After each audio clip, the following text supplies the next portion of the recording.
How Chicago influenced me as an artist? Wow, yeah. I mean, that's probably 90% of it, man. Real talk. Because I mean, like I said, when I touched on the Moment, Typical Cats, Juice, MC Juice. I mean, just all that music. When I first started listening to rap, kind of just told me, man, this is like underground core hip hop. This is the essence. You know what I mean? Like you could just squeeze hip hop out of it. You know what I mean? So I think Chicago has just changed me, from, living from where I was living, Western and Taylor, to going into school in the suburbs, different areas, just, a lot of my friends had different ethnic backgrounds. It just taps into my music. It's just only right because, when you hear me spit, it's so much mild sauce on it. You know what I mean? Like it's it's over with. You know what I mean? You literally right. This Harold's right in front of me. You know what I'm saying? It's Uncle Remus right here. We Chicago. You know what I mean? So it's a big influence in my music.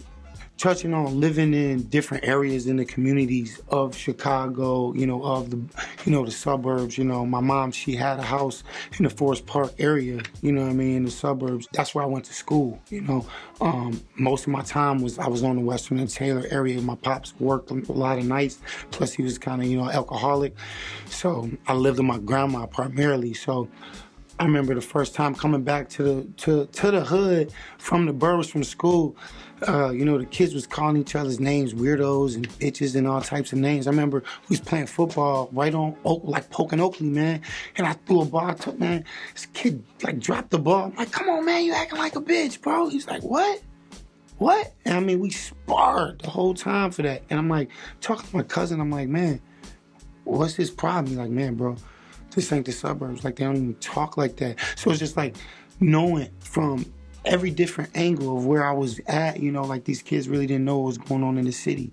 Just like these kids in the city didn't know what was going on with the burbs, but I got friends from the burbs that was poor as fuck too. They ain't had no money, you know what I mean? Their parents was literally getting them there so they could go to school. So it's like those different outlets, and some, like my best friend, one of my best friends was white, you know what I mean? Like my other best friend was like Chinese and Hispanic.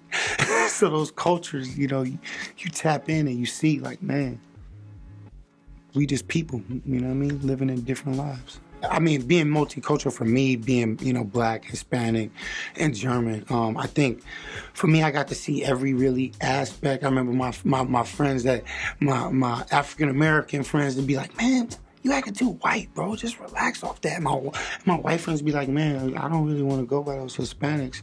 And the Hispanics be like, man, fuck all of them. You know what I mean? So it was like, for me, it was like, I got to see culture. I got to see the good side. I got to see the bads. I got to see, ignorance. I got to see every little thing that, we as people go through and kind of touch bases on.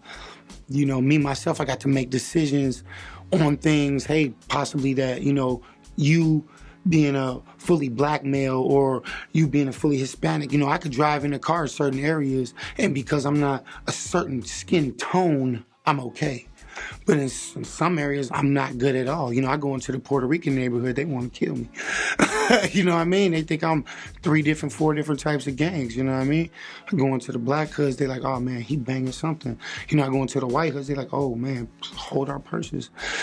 You know what I mean? So being multicultural, I've seen different styles and elements of people, just the way they act, the way things happen.